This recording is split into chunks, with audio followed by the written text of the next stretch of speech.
Good evening and welcome to News from Neptune for Friday, the 13th of July. Since 1990, this has been a spontaneous and unrehearsed hour of discussion of the news of the week and its coverage by the media, first on a so-called community radio station and now via Urbana Public TV. Our name, News from Neptune, comes from Noam Chomsky, who says in the U.S. media, either you repeat the same conventional doctrines everybody is saying, or else you say something true, and it will sound like it's from Neptune. Tonight, David Green and I will try to say some true things on a I Have a Little List edition of News from Neptune. We had a colleague who was a Gilbert Sullivan fan, and I think that's where that first came from. I'm sort of working without a net tonight. My computer decided to blow its motherboard, so to speak, in the overnight, and I'm using a loaner computer, so it'll be very interesting to see what we come up with here. I say it's a have a little list edition of News from Neptune. David usually starts with a list of topics, and in imitation of him, I've done the same. My list comes largely from material prepared by Dr. No, Jeff Nicholson, who is a researcher for us, and whose work we deeply appreciate. David, you want to start with your list? Sure, just a few things, a couple of corrections from previous weeks, or just sort of modifications, let's say, of things that I might have said better when I had an opportunity to say them. We were talking a couple of weeks ago about New York City and a long article in Harper's about the sort of the death of New York City, the death by gentrification of New York City by a fellow named Kevin Baker. And during that conversation, I mentioned the great urbanologist Jane Jacobs. And I just wanted to reiterate that because I referred to Boston rather than New York City, where she actually lived and mostly worked. Although I think she did do some work in Boston. I thought so too, yeah. She refers to Boston in her book. She has a classic book from the early 60s, I believe, or maybe it was the late 50s, called, I believe, The Death and Life of Great American Cities, which is a classic in the urbanologist field, but not to be confused with anything of a highly technical or academic nature. Very readable, and probably one of the 3 or 4 influential books of that era, which was widely read. And her influence, actually, what's most notable about Jane Jacobs in the real world is that she organized to prevent the kind of urban development in Manhattan, in southern Manhattan, in the Greenwich Village area, which the great and very powerful city planner Robert Moses wanted to run an expressway through there, which happened in most cities in this country, and certainly in other places in that area. But Jane Jacobs prevented that from happening, and therefore, for better or worse, we still have, and mostly for better, obviously, we still have New York, the southern tip of Manhattan, the sort of Greenwich Village, Lower East Side area of fame and lore. And Jane Jacobs' book as a classic of urban, discussing the nature of urban development and urban planning, and just how cities work, is, I'm sure, still very much worth reading, still very much a basic text in urban planning and understanding cities, but again, not of a highly technical nature. So I just wanted to sort of clarify that and give her a shout out. Her book, probably every bit as much of a classic as Rachel Carson's book, Silent Spring. That kind of influence back in the day. I want to give another shout out to a long dead person, Randolph Bourne, because we were talking about we were Last week when we were going through a business about this debate about the state and the nature of the state and whether the state can really be sort of penetrated or not, whether it can be really changed or not, how much agency we have in living in dealing with the deep structures of what the state is, and that debate, the Miliband Palatz's debate from the late 60s.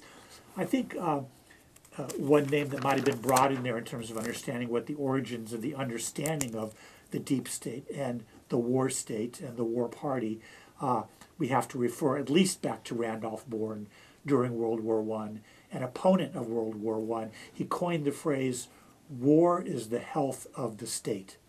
And so when we're thinking about what our agency is in relation to the state and what the state is beyond the supposedly democratic processes by which we elect our government officials who are running the state, it's important to remind ourselves that, as Randolph Bourne did back then in his unsuccessful struggle to oppose our entry into World War I in 1917, the phrase "war is the health of the state" is really relevant to that in his understanding of where all this was coming from. And more illustrious men than him, like John Dewey, supported our entrance into World War I, and that says something also.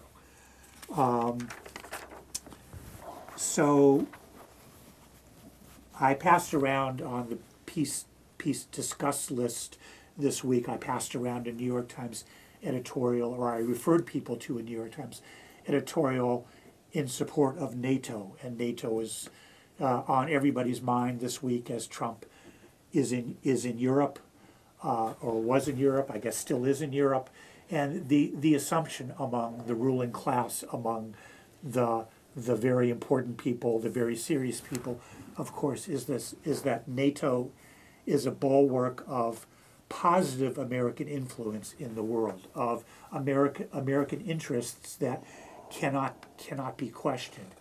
And everything in this editorial was basically a lie.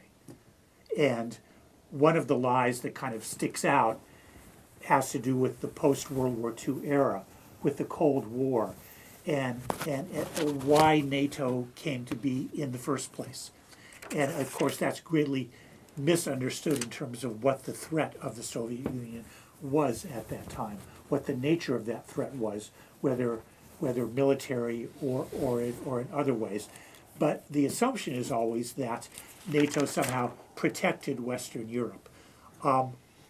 You can correct me if you think I'm wrong about this, Carl, but I don't think you will. That Western Europe, France, Germany, Italy, etc., wasn't in any threat, wasn't being threatened by the Soviet Union. Italy and Greece were being threatened by indigenous communist parties that rose up after World War II. That's a slightly different thing, but NATO came to be in order to contain the Soviet Union in a way that it would have contained itself, because that was Stalin's strategy. I don't know whether you wanted to make a comment about that, about NATO, or that aspect of it, that root, that basic aspect of that. Well, we might take that up, because I do think there is a certain historical problem, and indeed a political problem there, that's perhaps not so acute now as it once was, but still bears looking into, and that is what the nature of the Soviet threat was to American capitalism, to the American 1%, to the American ruling class at the end of the Second World War. In order even to be asked the question, we have to ask, for most Americans, a deeper question: who won the Second World War? The notion that most Americans have, if they think about it at all, is that Americans stormed ashore in Normandy and defeated Nazism, and everything else has followed nicely from that, because America has been in charge since we won the Second World War. Well, in fact, the The Second World War was won not in Western Europe, but in the East. The Second World War was won because the Soviets lost 27 million people in defeating the Nazi invasion. The U.S. in the entire Second World War lost perhaps 500,000 people. So the question of what came from the Second World War depends on realizing that only one major country emerged from that war essentially undamaged. And that was the United States, with about 5% of the world's population, in charge of basically 50% of the world's economy. And in that situation, the U.S. set out to restore the world after the war. But that restoration was going to be a restoration on American terms, going to be a restoration of a world economy that served the interests of dominant social groups in America, what we come to call the 1% later, and not necessarily the interests of the peoples who suffered most from the Second World War. There was a threat to that dominance. The word hegemony was used about it in later years. That economic hegemony, that dominance that was being exercised by the American 1% in the world at large in 1945. There was a threat, and it was the threat that's been called by some the threat of a good example. The good example was socialism. The good example was communism, in that socialism and communism promised a better life, a good life, a reconstructed life for the majority of Europeans. American planners knew perfectly well that Europeans looking at the world at large recognized the wealth of Americans, but they also recognized that the people who had a plan for how that wealth should be used for the benefit of all were socialists and communists. The real attraction of communism in Europe after the Second World War was not Russian tanks. Russian tanks did not threaten to descend upon Paris, as the American government claimed, if Americans hadn't been there to turn them aside. In fact, I was interested to learn a number of years ago that in 1945, half of Russia's mechanized divisions were horse-drawn. That is, the devastation of the war had been so great that in spite of all the Russian economy could do to build arms and to extract arms from elsewhere, they were fighting with tactics that Napoleon's army would have recognized. Now, this is quite a change from the usual American understanding of the Russian threat to Europe after World War II. And the point is that the threat was, as I say, the threat of a good example, the fear on the part of the American rulers that Europe would be attracted to socialist systems that would put a crimp in American capitalism. We couldn't have that, and therefore we had to reorganize a Europe of customers for American capitalists. No question that it did rebuilding things that were worthwhile for Europe, but it's a question of whose interests were being served, and there was no question about that in the American leadership, and that's what happened for a generation after the Second World War. Les Trente Glorieuses, as Piketty calls it, the 30 years after the Second World War in which this rebuilding took place. But the Americans were very sure about who was to be in charge of that rebuilding and who was to profit most from it. And that's the story of the post-war world and the story of the Cold War as the means in which the U.S. used the supposed Russian threat to keep these Europeans in line and for them not to get too excited about this socialism and communism stuff, which was not in the interest of American capitalists. It's just the damnedest thing that you can't let go of the idea of NATO being this virtuous force for good in America, in the world. I mean, the New York Times and mainstream media in general just can't let go of this idea that NATO it's one thing to say, it's one thing to argue that it wasn't really needed after World War II for the reasons that were stated in relationship to communism and the evil threat of the godless communists. But it's another thing to continue arguing after the end of the Soviet Union that it was still needed, and so now it's been almost 30 years, and it's still, you have to assume, if you want to get anywhere in the mainstream media in this country, it's still assumed that you have to see NATO as this pure and good thing, and that Donald Trump he's messing with that. And how do you make sense of the fact that this horrible man is messing with NATO? And we remember that NATO, from the beginning, was an attempt by the U.S. To keep control of the Western European countries, and particularly their militaries.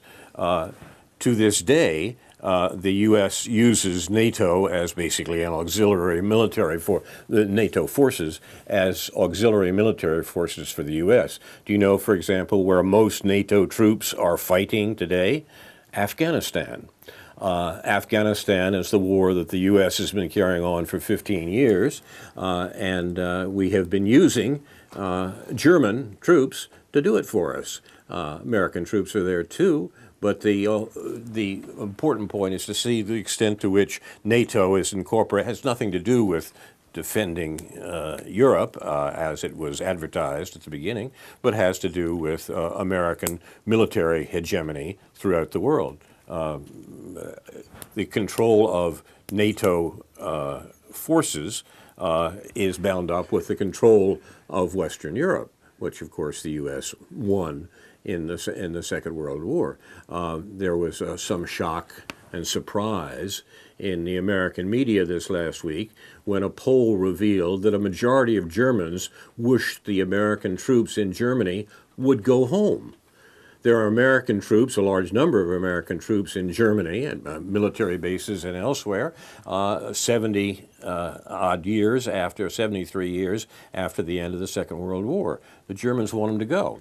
Now, there's a good part of German business and elsewhere that doesn't really want them to go because, of course, the contributions to the German economy that come directly from the American government and through the presence of American troops and bases in Germany is quite substantial. But the relationship between the two countries is, as David suggests, falsely suggested on the excuses given in the years after 1945. It's a different matter entirely, and the scandal is that Trump, for whatever reasons, has exposed the falseness of the claims that are made about NATO. What NATO is and whose interests NATO serves. So a real discussion in that matter is probably a contribution. Yeah. You mentioned before in your comments the threat of socialism or communism, right? And that seems to be on some people's minds. There must be something going on because people ranging from George Will to a local letter writer, a guy named Daniel Metz in the News Gazette, felt that they had to take pen to paper and reassure everyone that socialism is a bad thing and that capitalism is a good thing and that Americans don't like socialism and never will like socialism, and for good reason. And so therefore there must be something up. I think it's more than just, it's Bernie Sanders. That's part of it. Yeah, I guess. Mm-hmm. And then it's maybe the more recent little upsurge with the Ocasio-Cortez victory in New York.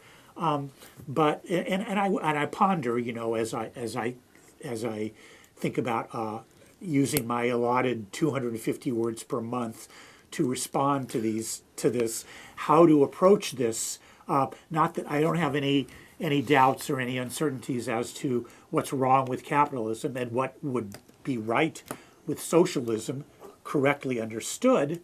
But it's just how do you present to people? Do you take the Sanders approach, and I listened to an interview of him subsequent to the Ocasio-Cortez business.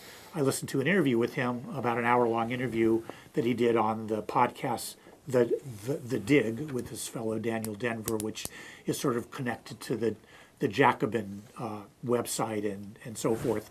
And what Sanders, and his tactic, I assume it's standard Sanders, is that he basically says, Americans support this and Americans support that. Call it what you want, Americans support single-payer health care. Call it what you want, Americans support free college. And he's right to do that in a kind of simple and tactical way to remind people this isn't necessarily socialism, or it could be an aspect of socialism. Or maybe you go the route of explaining what it is that capitalism actually does. This fellow Daniel Metz, he concluded his letter by saying, well, Americans believe in individualism and freedom.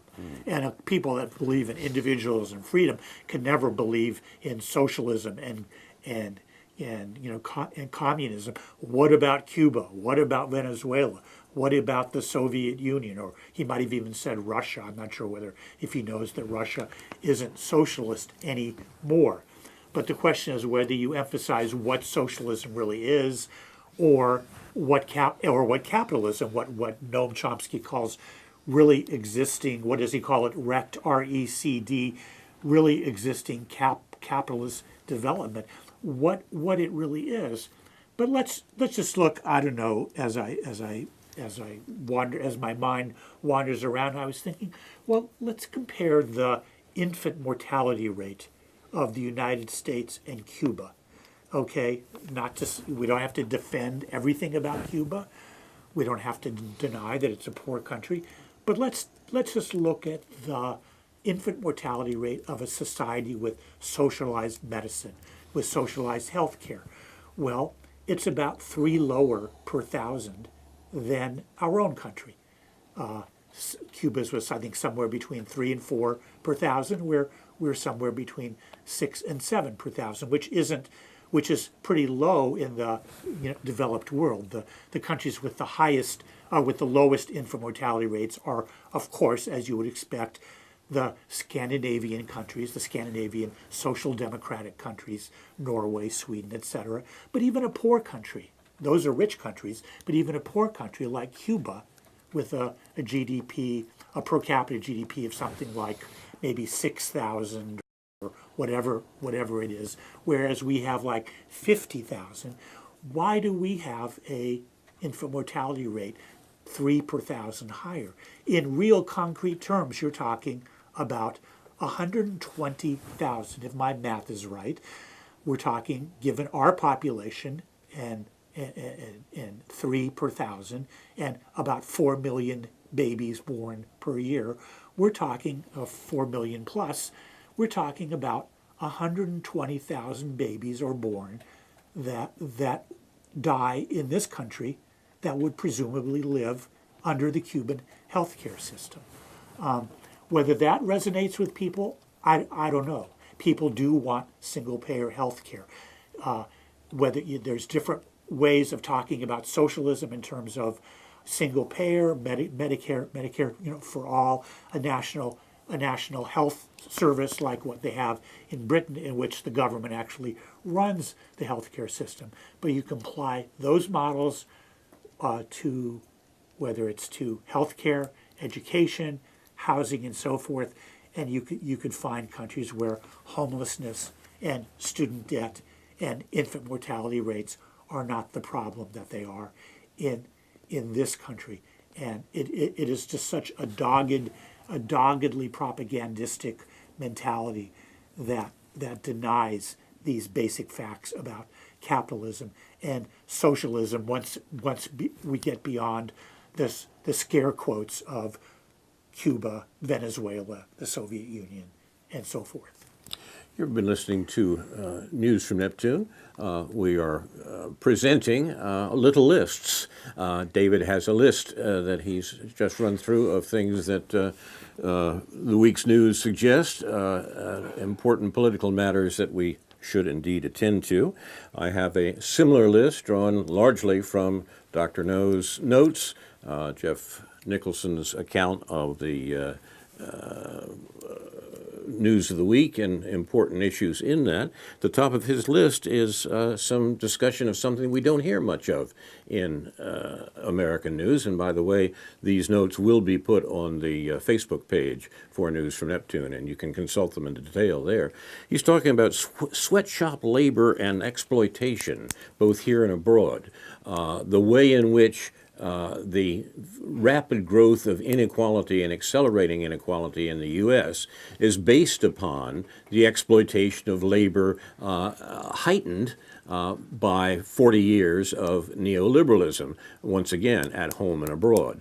That's sometimes called globalism, where American capital goes abroad to exploit the workers of other nations and prevents those nations from using any political means of controlling the sorts of things done by American capital in their questions, in their countries. If there is a question, it may well end in a coup in countries like Honduras, for example, where the need to exploit labor domestically by the United States led to control of the government. This is also what's going on in a different sense in Venezuela and elsewhere, and it's part of the politics that we don't much talk about, but it's central to the American administrations for the better part of 40 years now. Details, as I say, in the notes on the Facebook page. There's also a good piece by Joshua Frank of Counterpunch on the Democrats. But a lot of foolish argument, I think, about Democrats recently. Maybe if we ignore them, they'll go away and we won't have to worry about them anymore. They look like going away in a lot of ways right now anyhow. After the Democrats or the arguments? The Democrats. Okay. No, it's the Democrats themselves that I think should go away. The arguments are pretty good. Yeah. The arguments are, there are bad arguments and good arguments, but sorting them out is the real task, right? Yeah. The connection between Ocasio-Cortez, for example, and Bernie Sanders, and endless war by the United States during the current neolib-neocon era is a great scandal for the Democrats, and more people should be aware of that. The attention to actual business practices of exploitation in this country is something that Dr. No directs us to. It's specifically the technology that's doing such things as sound surveillance in the in Walmart. Apparently, Walmart has a system so that it can listen to what's being said in the aisles in Walmart. There are several reasons for this. One, of course, is to figure out better ways to get you to buy stuff at Walmart. Another way is to stop something that Walmart has been very active in stopping with electronic means, that is unionization.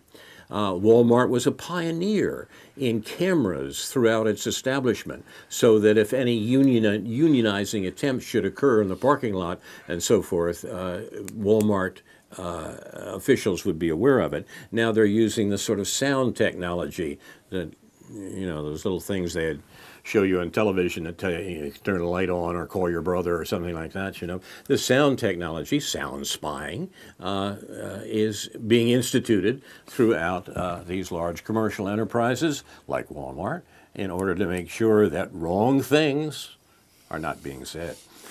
Unionization, for example. This is It's a good thing we don't have the former Soviet Union anymore, because imagine what they would be doing. They'd be spying, right.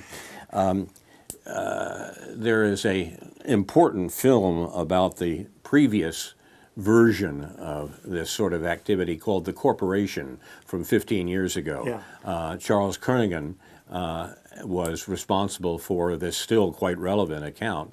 It needs perhaps an electronic updating now. That's what's being suggested. There's also other problems about things that are being said in various places. Glenn Greenwald appeared on the RT network, and we knew how dangerous that is. The RT network, that is the Russian television network that relates to the Russian government, sort of the way the BBC relates to the British government. In fact, there are many who would suggest that RT is rather more independent than the BBC is, particularly in the light of the Skripal affair. But their subject is fake news, and you can find this discussion on the web. Glenn Greenwald and the editor of RT, and it's a very worthwhile discussion, because the sort of fake news that has been charged against RT includes accounts of the so-called sarin and chlorine attacks in Syria that RT has been instrumental in exposing, while the U.S. has insisted that this is a good reason for the United States to continue to kill Syrians. In the meantime, CNN has as a principal spokesperson for the U.S. war in Syria a 7-year-old, a girl named Bana Alabed, who is been featured on CNN reading scripts. She apparently doesn't speak a lot of English, reading scripts prepared for her about how it is so important that the U.S. troops illegally in Syria continue to fight.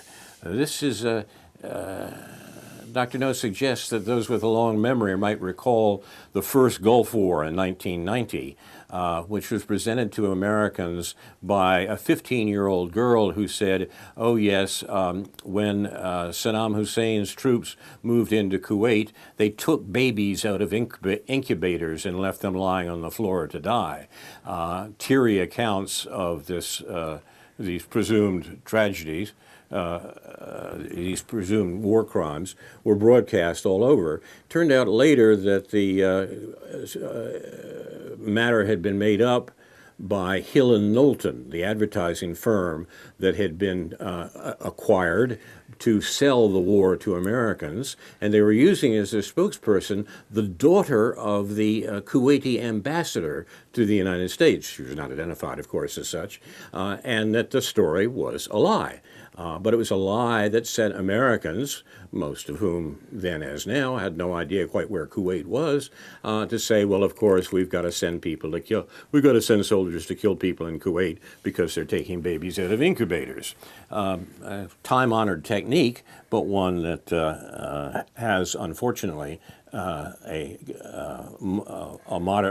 all too modern ring amongst the American government. Greenwald himself is very much worth reading. He's people don't always agree with what he says, but he writes quite honestly about the Russiagate nonsense and the way in which this demonization of Russia goes on. There's another writer who is also worth paying attention to on this, an Australian called Caitlin Johnstone, who has been vigorous in getting her writing done and is very good at puncturing the lies and misrepresentations of mainstream media about the viciousness of Russia. As far as Russiagate is concerned, Novichok is back. You may have heard. A woman died. I didn't know he was gone. Well, there we are.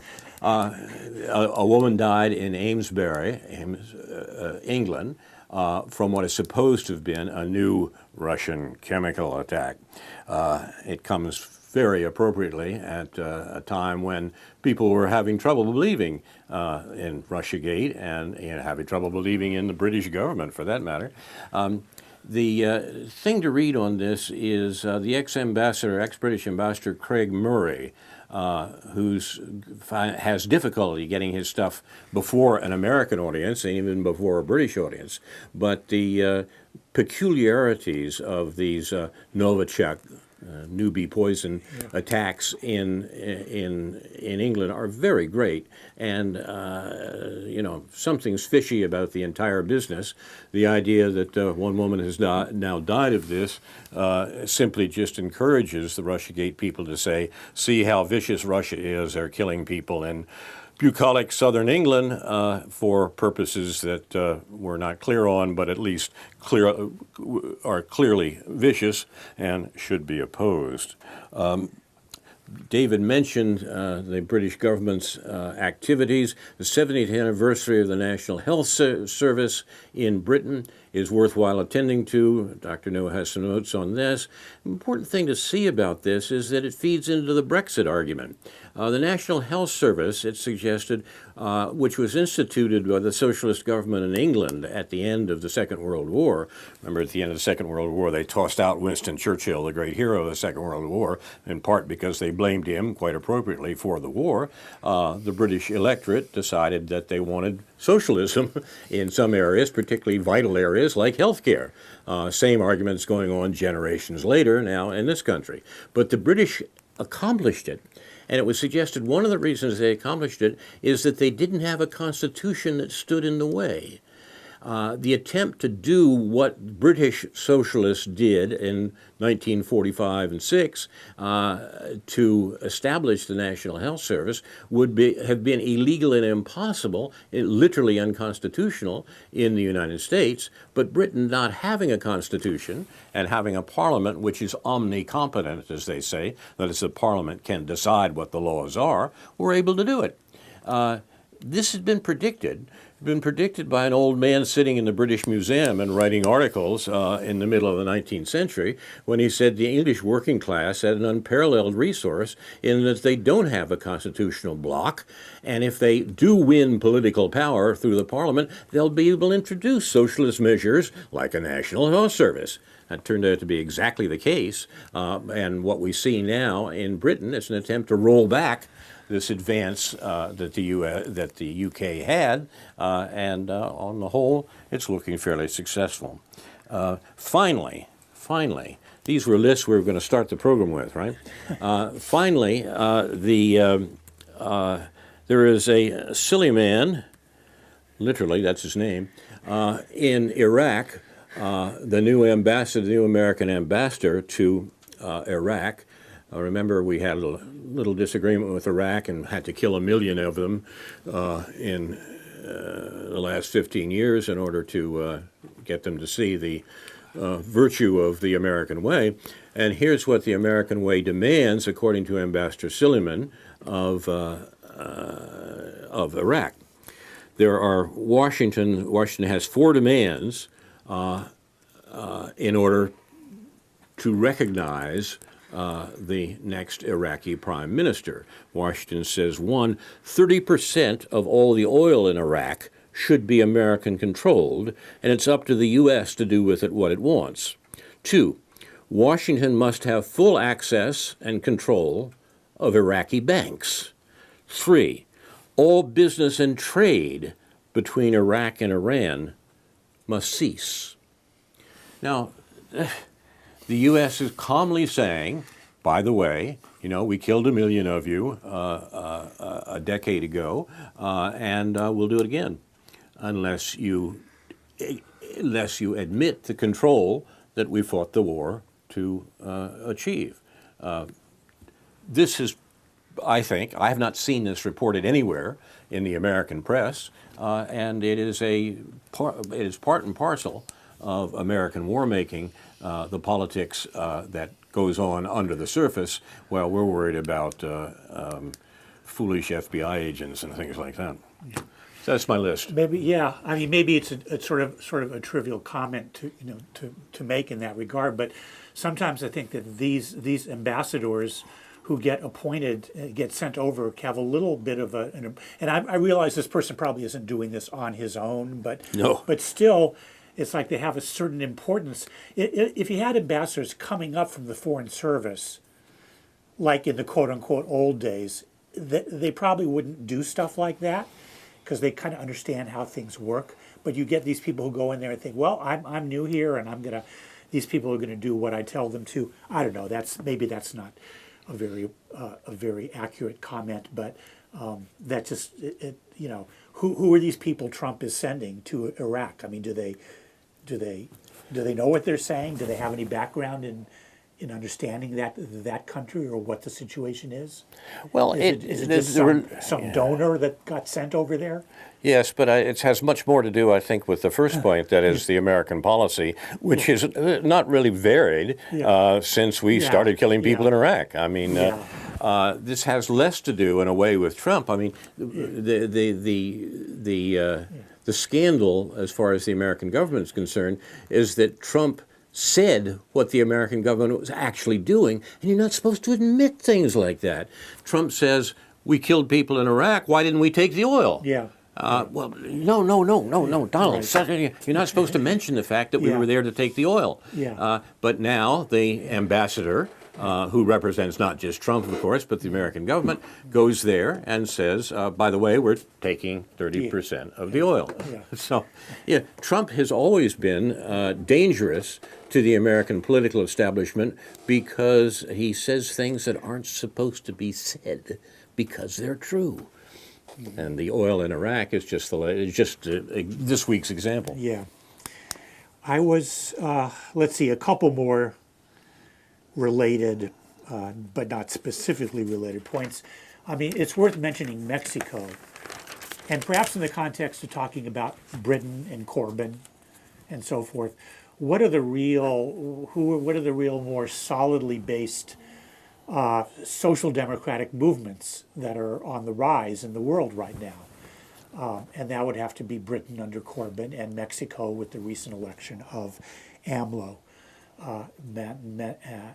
Andres Manuel Lopez Obrador, and it's a thing, as is being said in current parlance.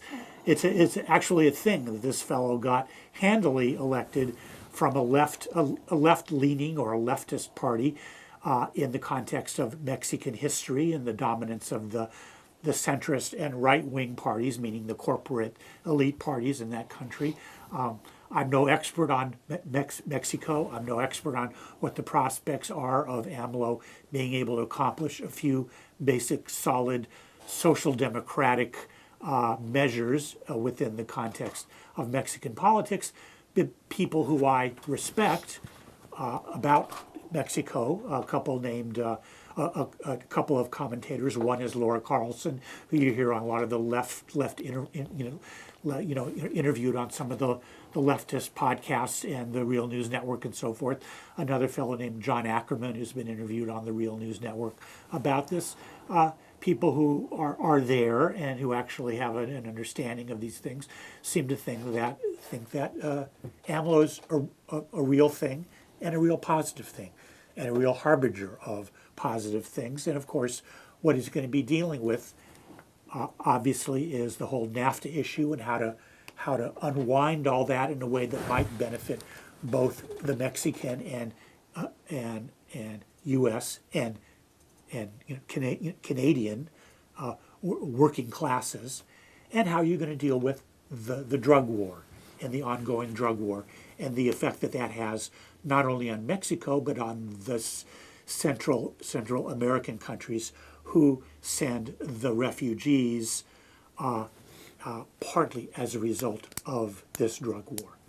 Just a parenthesis here that since you've mentioned the drug war, I've thought for a while that we really should be having a debate on what's going on in Portugal in regard to the drug war. Suggests that the first step in dealing with the drug war is to get rid of the American-style war on drugs, decriminalize all drugs, which would help to take the profit out of them. And then the profit comes from the fact that it takes so much effort to get around the law to get the drugs to the people who want them, and set up programs then finally, once drugs are decriminalized, for addicts who no longer want to be addicts. Yeah. That's a medical problem. It's not an easy medical problem, but it's not the sort of thing that needs to be done at the point of a gun.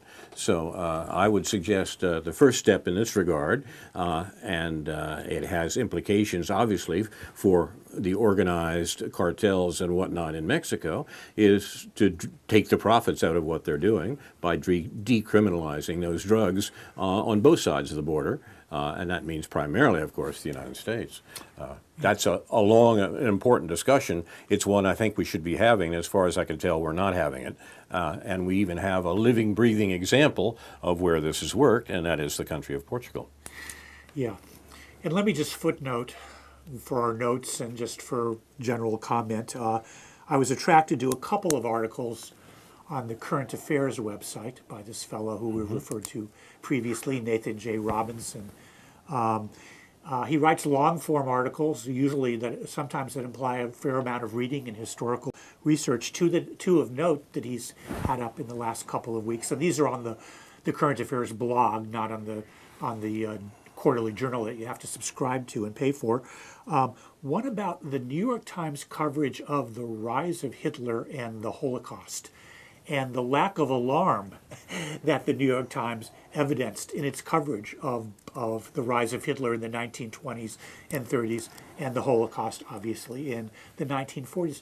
Pretty shocking about how the paper of record didn't take these things with quite the gravity that one would have expected, but there's reasons for that, and there's historical tales to be told about that, and part of our understanding of how the media works and how we misunderstand the past, I think, is to be found there. Another really good summative and informative article about Vietnam that Nathan J. Robinson basically just did a good overview of the scholarly literature and journalism on the atrocities that we participated in against the Vietnamese people from the end of World War II all the way to the end of that, to the quote-unquote end of that war in 1975, and how that's been covered, and just as well, not only in Vietnam, but in Southeast Asia at large, including Cambodia and Laos. Of course, again, if you want to find all this gory data in one place, I think he meant it perhaps as a sort of corrective to the Ken Burns Vietnam series, or just in general because people don't understand this stuff anymore as well as they do, and we get on with our lives in this country, and contrast the Nuremberg trials after World War II, whatever the New York Times coverage had been previous to that. Contrast the Nuremberg trials with what trials were there after the Vietnam War? I must have missed that. Anyway, there haven't been any trials to hold those responsible for our crimes in Vietnam, other than one person that I know of, William Calley, and the whole My Lai thing. So again, Nathan J. Robinson at Current Affairs blog. It's we've mentioned that our program is named in honor of Noam Chomsky, who's been writing sense about American politics since the Second World War.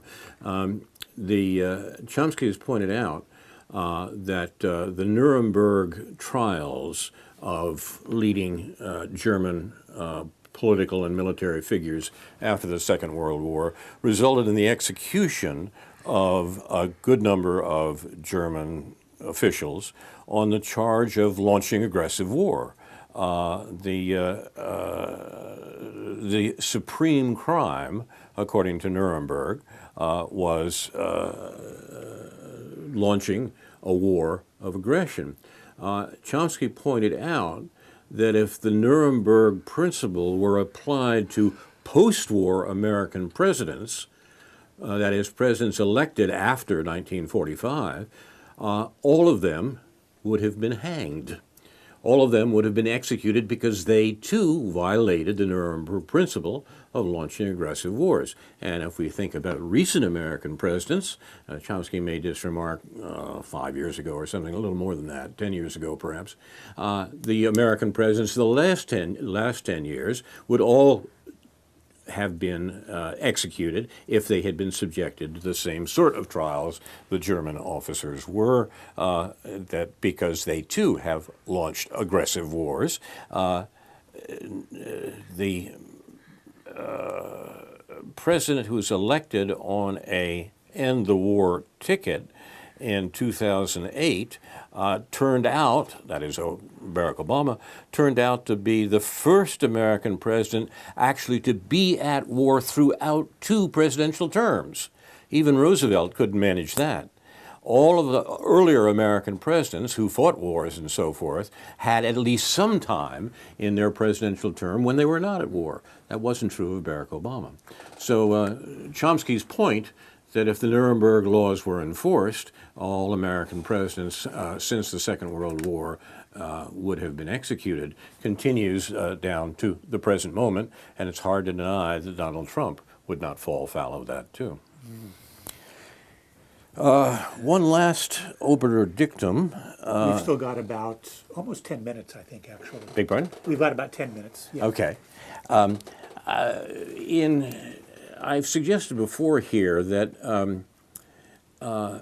our traditional distinctions, which grow out of the 20th century, the Second World War, the post-war, and particularly the Cold War, are distinctions of political positions between left and right, are becoming less and less useful, if they ever were very useful. I tried to write a couple of years ago something about what they could have meant and how they were used. But I think the uselessness of those 2 principles right now is clearer than ever. Right has tended to mean, in American parlance, America, and left, the Soviet Union. Well, it's been a while since as David pointed out, it's been a while we've had the Soviet Union to kick around, and therefore the left and right distinctions don't work very well. And when we begin to examine them, they work even less well. The distinction originally was against democracy versus authoritarianism. The further left you went on the political spectrum, the more democratic you were. The further right you stood on that spectrum, the more authoritarian you were. That led to certain embarrassments, like the fact that the Bolsheviks, the ancestors of Soviet communism, the intellectual ancestors, the Bolsheviks, were right-wing on that scale, socialists, right-wing because they believed in authoritarianism. The whole point of Leninism was what they called rather ambiguously democratic centralism, but it meant that with the necessity of a central authority, the party, directed from the top down in order to establish socialism. It's an interesting argument, and it may indeed have been necessary, but in terms of the terminology, it left us with this right-left distinction, which was internally contradictory from the beginning.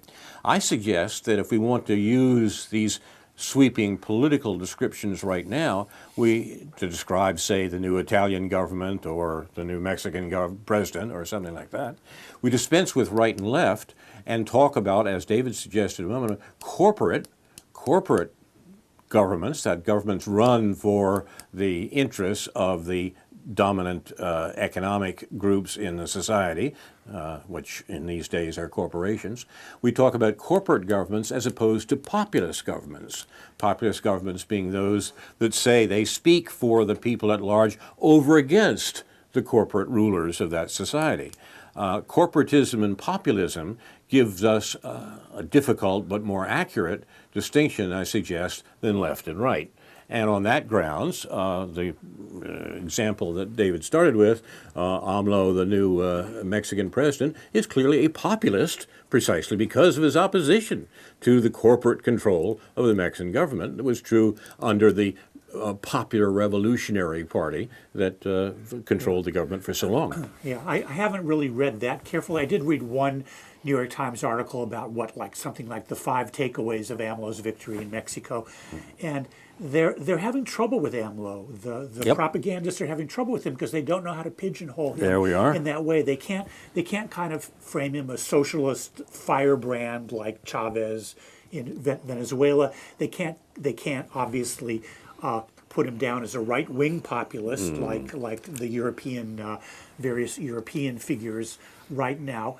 He has too solid electoral base, a too solid foundation for doing politics in a fairly conventional, if populist way. He was the mayor of Mexico City. He's a responsible person, and there isn't any. He's charismatic enough, but not anything that the New York Times can really get its teeth into in terms of labeling him that way. So again, we'll see how that evolves. Yeah. We have a minute or two left. You have a closing comment? Well, maybe you could indulge me by bringing up the mondoweiss.net website. Yeah, we got 5 minutes. If you can, I'll try to do not, that. Let me just mention. As I say, I'm using a loaner computer here. Okay, So. yeah. I think if you just do mondoweiss.net in your bar there, and you'll come up to a home page that will bring you to a poem that Norman Finkelstein wrote. First they came for Alan Dershowitz. And it would be great if you would indulge me by reading this poem. Let me put it into a little bit of context. Alan Dershowitz is not being spoken to this summer because of his support for Donald Trump, and Norman Finkelstein, who Alan Dershowitz opposed in terms of gaining tenure at DePaul. Do you mind reading that? No, not at all. No. I just, so he wrote a poem about this. I was laughing at your background, which is so true. In the tone of the famous words of, was it Dietrich Bonhoeffer in regard to the Holocaust? This isn't making light of the Holocaust. This is being written by Norman Finkelstein, whose parents were both survivors of Nazi death camps. It takes a little effort to put this into context, but if you do, it's worth it. I must say, I'll admit at the top that there's another context for me. This is the area in which my young family grew up. One of the high points of their life was a summer vacation on Cape Cod.